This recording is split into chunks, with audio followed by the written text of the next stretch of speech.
আসসালামু আলাইকুম ফ্রেন্ডস, আশা করি সবাই ভালো আছেন। আল্লাহর রহমতে আমিও ভালো আছি। আমার পাশে এই ধরনের রেসিপি হলে আর কিছুই লাগে না। যাই হোক, এখন চলে যাচ্ছি মূল রেসিপিতে। এই মাছগুলো কিনে আনা হয় শুধু ফ্রাইয়ের জন্য। শুক্রবার মানেই ভালো মন্দ। আমার বাচ্চারা শুক্রবার আসলেই মনে করে যে ভালো মন্দ সপ্তাহে যতদিনই খাক না কেন। তাই ফ্রিজ থেকে মুরগি নামিয়ে ভিজিয়ে গেলাম বাজারে। তেলাপিয়া মাছ পেয়েছি ভালো, নিয়ে আসলাম, সাথে ট্যাংরা মাছ। এখন তো আমার ছোটো ছেলে বলতেছে মুরগি খাবে না, তেলাপিয়া মাছের ফ্রাই খাবে, সাথে ডাল। মুরগি ফ্রিজে আবার উঠিয়ে নিলাম, ডাল ভিজিয়ে ডাল বসিয়ে দিচ্ছি। আর এদিক দিয়ে মাছগুলো ভালোভাবে ধুয়ে নিয়েছি। ডালে পরিমতো লবণ, টমেটো আর একটা মরিচ দিয়েছি, আর একটু রসুন বাটা। রসুন বাটাটা একদমই অপশনাল, আমার কাছে ডালে রসুন বাটাটা দিলে ভালো লাগে। ডালটা বসিয়ে দিলাম আর 2টা সিটি দেওয়াবো, সাথে ভাতও বসিয়ে দিলাম। প্রেশার কুকারে ডাল বসালে কাঁচামরিচ একটার বেশি কখনোই দিবেন না, না দিলেও কোনো প্রয়োজন নেই, পরে দিলেই হবে। বেশি কাঁচামরিচ দিলে একদমই গলে যাবে আর ডালটা ঝাল হয়ে যাবে, গলা চলবে।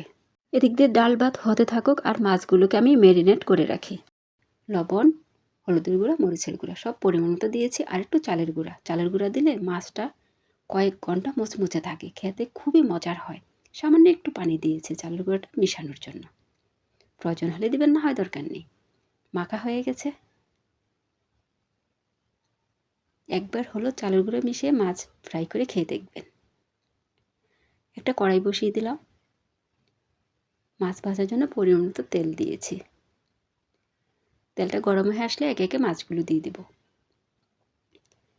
আমার বাসায় তেলাপিয়া মাছ আনা হয় শুধু ফ্রাই খাওয়ার জন্য। খুব কম, যে মাসে একবারও হয় না যে তেলাপিয়া মাছ রান্না করেছি, খুবই কম। শুধু ফ্রাইই খাবে, এতটাই পছন্দ করে। তো আমরা 3জন 3টা মাছে নিয়েছি, সাথে ট্যাংরা মাছ রান্না করেছি, ডাল রান্না করেছি, এগুলোই হয়ে যাবে। মাছগুলোকে উল্টে পাল্টে ভেজে নিব। চুলাটা হাই হিটে রাখবেন না, লো হিটে রেখে মাছগুলো ভেজে নিব। হাই হিটে রাখলে মাছ ফ্রাই করতে গেলে পুড়ে যায়, ভালোভাবে ফ্রাইটা হয় না। আর এদিক দিয়ে আমি ডালটা বাগার দিয়ে নেব। আর এদিক দিয়ে ভাতটাও হয়ে গেল, আপনাদেরকে দেখিয়ে দিচ্ছি। ডাল প্রেশার কুকারে 2টা সিটি দিলেই হবে, আর ভাত 3টা সিটি দিয়ে নিয়েছি। ডালে দিয়েছি রসুন, পেঁয়াজ আর তেল।